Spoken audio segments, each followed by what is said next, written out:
Okay, good morning everyone. I'm Kirsty, and as Susan said, I'm a professional teaching fellow in the Innovative Learning team. And one of the jobs I have is that I'm a member of the Business School Peer Review Panel, and some of my colleagues are also in that, Andrew and Bodo, not here, and Susan. So, because of that, I've been asked to run this very short session now, called Peer Review of Teaching Demystified. And I've got two aims that I would like us to get through. Really, I would like us to think about the process of peer review in general, especially some of the benefits of it. But I would really like you to have a better understanding of how the process works here in the business school.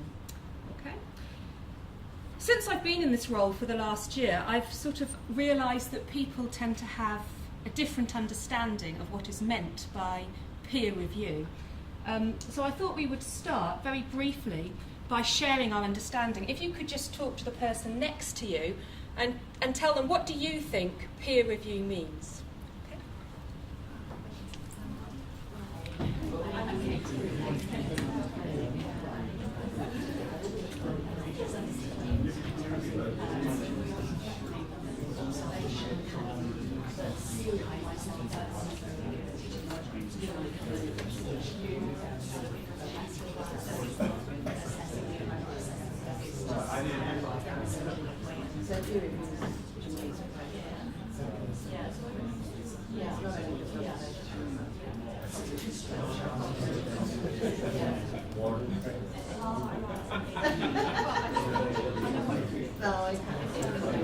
Okay guys, if we can come back, I'm trying to get us on time.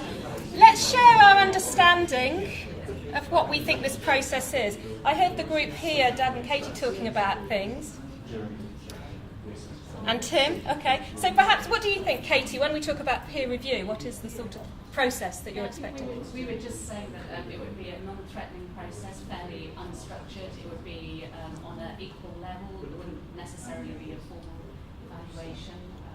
It could be for one specific thing that we wanted to look at. Absolutely. So often when we talk about peer review in general, we're thinking of this two-way process. So two colleagues observing each other, providing feedback, more like critical friends.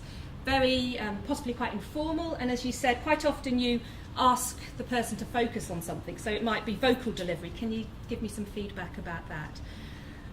Now, the document that I have here, the Peer Review of Teaching in Australian Higher Education, this is a collaborative project between Melbourne and Wollongong, and it involved quite an extensive review of all the peer reviews that go on in Australian universities. It's actually an important document that was used when our own peer review process was made here. And according to the authors of this, it is quite obviously the practice of colleagues providing feedback on one another's teaching. And at universities, it's academic colleagues giving and receiving feedback, and then the effectiveness of this in promoting student learning. So at this point, I should talk about the peer review process here in the business school, which is a little bit different in the way that it's not a two-way process. So when you have a peer review, the panel member, the reviewer, will come into your class, but then you're not expected to go and sit in their class. So you'd be very welcome, I'm sure, and give them feedback. However, we have tried very hard to keep all the things that you have been discussing in mind, and we're very keen to make the experience non-threatening and to still try and keep that sense of peer feedback, so it's hopefully a rewarding, possibly enjoyable process. When we do peer review here, the people who are having the reviews are really for three reasons: because they're a first-year teacher here at Auckland University, or because the person is seeking continuation or promotion.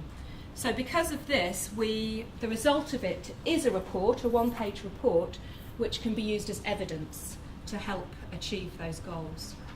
Okay?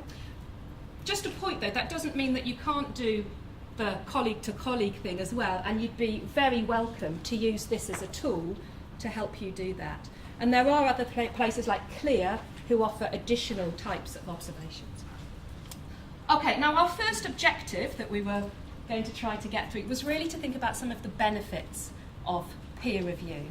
So thinking about the process in general, you should have a piece of pink paper. Did you give those out? Oh, okay. Doesn't matter. Any colour paper will do. Can you just maybe write down 2 or 3 benefits of peer review, whether it's the two-way process or more of a one-way process? What benefits can you think of for the peer review process?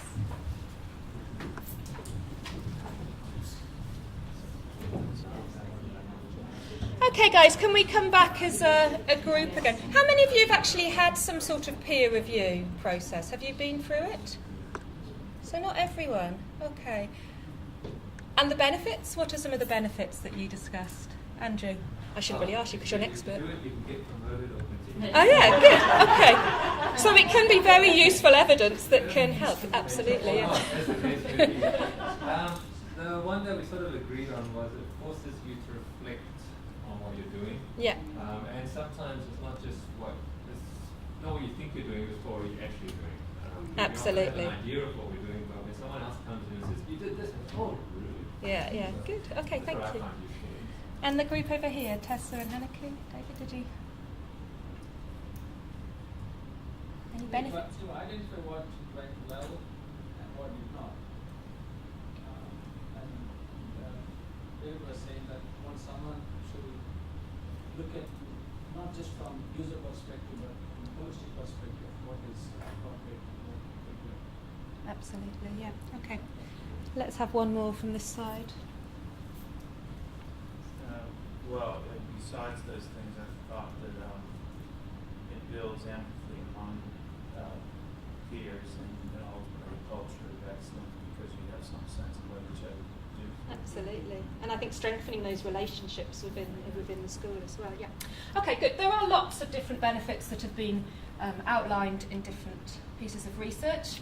But as you said, Andrew, it's from this point of view in the business school, it is very useful evidence in promotion and continuation, along with things like your student evaluations and your research and all of these things as well. It's an additional piece. It's obviously a good teaching practice. It's strengthening the teaching culture of our university and this idea of empowering teaching. I think the sharing of ideas with colleagues, so although our process is more one way, I'll tell you in a minute the process, and we do have discussions, and that becomes a mutual sharing. I've learnt a lot since I've been on the panel, and I think that's a really nice part of it as well.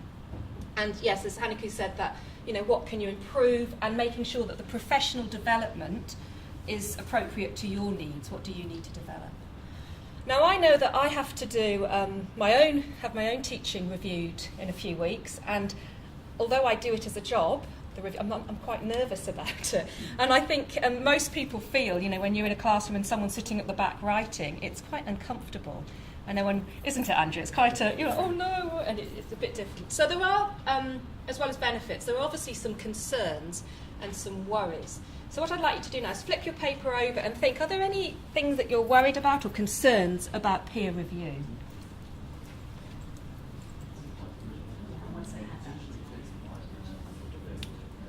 Okay, if peer review, the idea of peer review is an optional thing, often people don't ask for their teaching to be peer reviewed, and I think that is because, having someone else in your classroom. But is there anything else that you're worried about or concerned about? What things do you think make people not want to do it?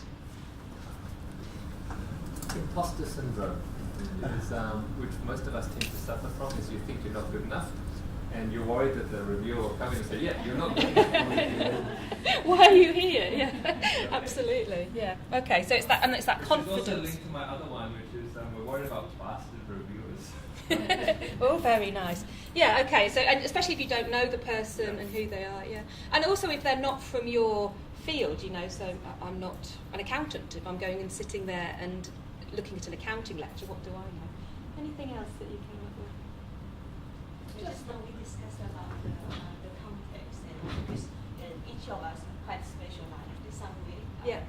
So especially in regard to the discipline of the. Okay, so they may not understand. Yeah. So what it's you're like doing. we have very different, even the methodology of approach. Absolutely. Students. Yeah. So then we talk about the peer review meeting. Yeah. Might be helpful to explain why I'm going to do this. Absolutely. So you need to have those discussions before. Yeah. Anything else that you got? I personally didn't really have any concerns with Okay. it, but there was something that arose that could be cultural confusion or cultural mismatch between the peer review. Yeah. some So of not the just peer different review. subjects and Yeah, different. because we do have different cultural. Absolutely. Environments here. So. Yeah, good point. Okay, so some of the ones that I've been reading about are my one, discomfort, and maybe you feel less confidence, and especially if it feels top down, and it's just a tick box thing, and or, you've been told to do it by management. The reviewer, who are they? What do they know about your subject or your culture, whatever it is? And as Andrew said before, promotion and continuation possibly affected. So this could be quite high stakes if you're looking to keep a job. It becomes an important piece of evidence, which could add to the pressure.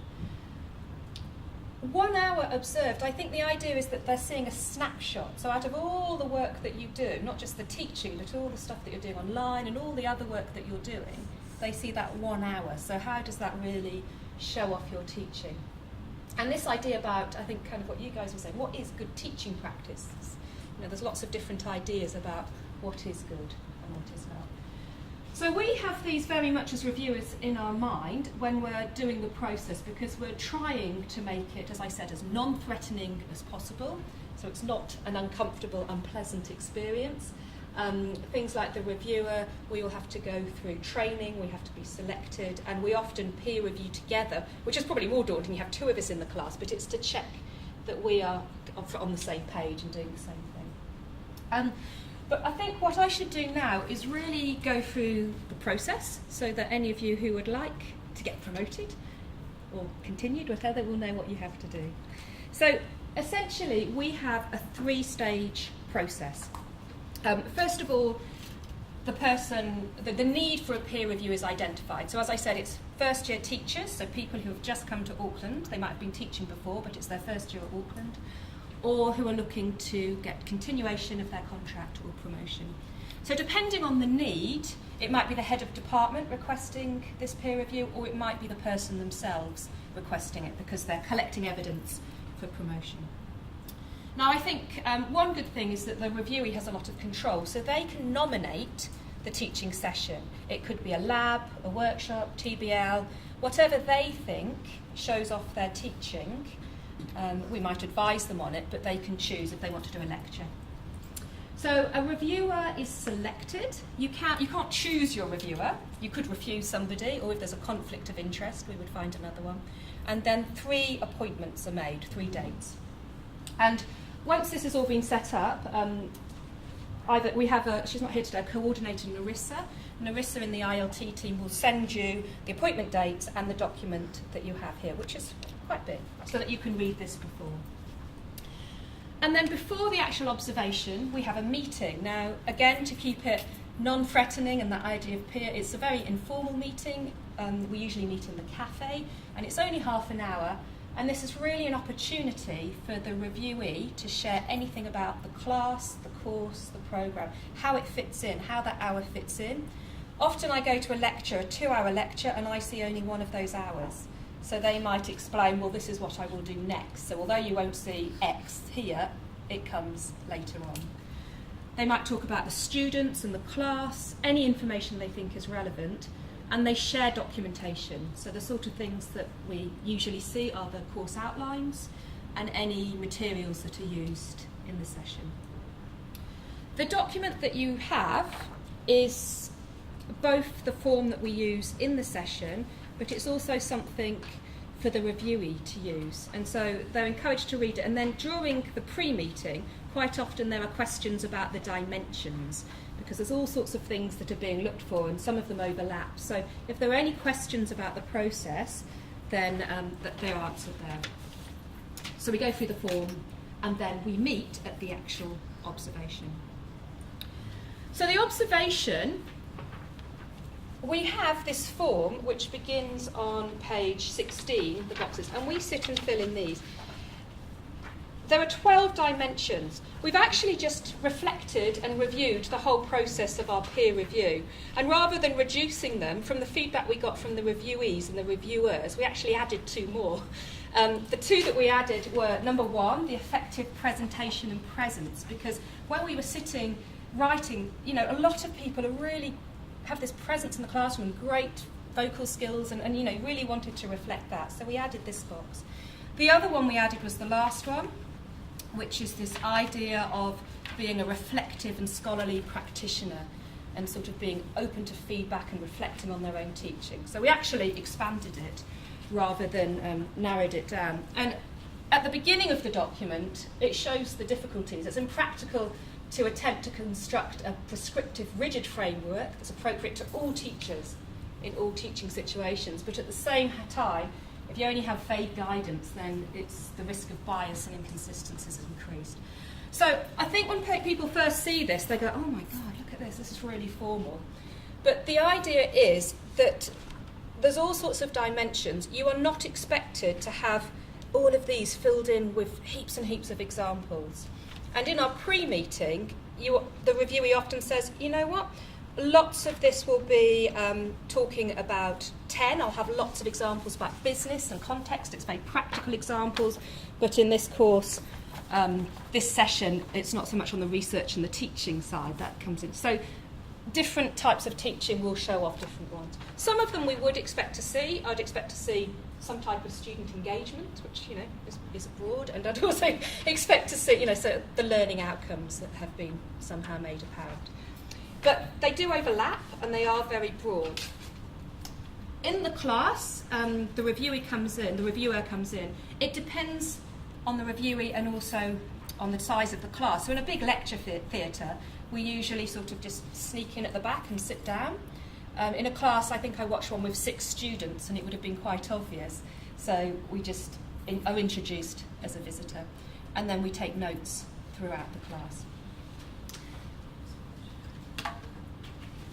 Finally, we have the post-meeting. Again, this is informal, but we do try and do it somewhere private rather than in the coffee bar, so maybe in an office. We very strongly encourage the reviewee to have a go at completing this as well. So after they have done their teaching session, for them just to think, oh, did I do that, and maybe make some examples. They don't have to have it all filled in, and it doesn't matter if something goes a bit wrong, because often that's the bit that helps us develop and learn, and as long as they understand and have recognised it, it becomes quite a powerful tool. So we meet, really the conversation goes, how do you think it went? And we go through these dimensions, talking about the session, using that form as a structure. To make it non-threatening, the reviewee has quite a lot of control as we're drafting the report or making detailed notes as we have this discussion. With formative feedback, if it's a first-year teacher, we quite often give this formative feedback and suggestions, but actually I found even very experienced lecturers have tended to be very open and ask for feedback. What could I do? And then it becomes this very nice pedagogical discussion and a mutual sharing of ideas and strategies. So more like the peer review we talked about before. People often say, what if it all goes wrong? Which, you know, sometimes you do something and it goes wrong. And we do, I think August is the busy time with the deadline for promotion. So if it's, you know, 2 days before that, it's a bit difficult. But if someone's booked a peer review early enough, then there's always the opportunity for them, let's try it again, go away, work on this and this, and we'll have another go in a couple of months. So again, trying to make it not threatening. The report is written, 1 page, and again, non-threatening, sent to the reviewee, and they have the opportunity to comment and track changes. So if there's something they wanted added or felt was missed or not quite right, they have the opportunity to put their input into that. And then once it's all finalised, depending who asked for the report, it will be sent to the head of department or to the reviewee to put in their promotion folder. Okay, so that's it for me, I think. If you are interested in doing this, if you've got promotion or continuation coming up, I'd be very happy to talk to you. Email Narissa about it. Thank you.